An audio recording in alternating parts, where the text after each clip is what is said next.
ఆవు చేలో మేస్తే దూడ గట్టున మేస్తుందా అనే దానికి అతికినట్టుగా ఉంది AP deputy CM Pawan Kalyan వ్యవహారం. క్రెడిట్ చోరీ విషయంలో చంద్రబాబు బాటనే ఆయన కూడా అనుసరిస్తున్నారు. 5 ఏళ్ల కిందటే వైఎస్ జగన్ ప్రభుత్వం ఏర్పాటు చేసిన డివిజనల్ డెవలప్మెంట్ అధికారుల పోస్టుల సృష్టి తన ఆలోచనల నుంచి పుట్టుకొచ్చిందని పవన్ కళ్యాణ్ చెప్పుకోవటం క్రెడిట్ చోరీ కాకుండా వేరే ఏమైనా అంటారా? ఎగవేతలు, అడ్డగోలు కోతలు తప్ప ఏడాదిన్నర నుంచి చేసిన మంచి పని ఒక్కటి లేదు, చెప్పుకోవడానికి ఏమీ లేదు. దీంతో చంద్రబాబు సర్కార్ గతంలో వైఎస్ జగన్ ప్రభుత్వం చేపట్టిన కార్యక్రమాల క్రెడిట్ చోరీకి పాల్పడుతోంది.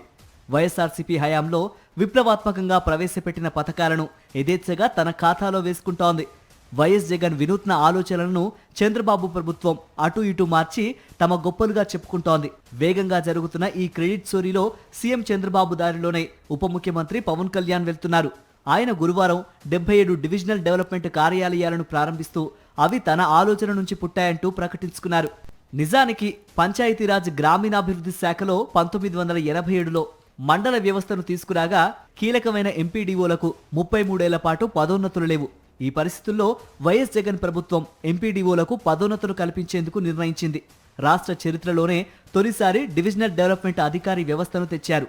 గ్రామ, వార్డు సచివాలయాలతో సమన్వయం చేసుకునేలా డివిజనల్ డెవలప్మెంట్ అధికారి పోస్టులను ప్రవేశపెట్టింది.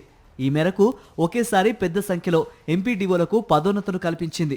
అలా రాష్ట్రంలోని ప్రతి రెవెన్యూ డివిజన్లో 5 ఏళ్ల క్రితం 2020 సెప్టెంబర్లో డివిజనల్ డెవలప్మెంట్ కార్యాలయాలను వైఎస్ఆర్సీపీ ప్రభుత్వం ఏర్పాటు చేసింది.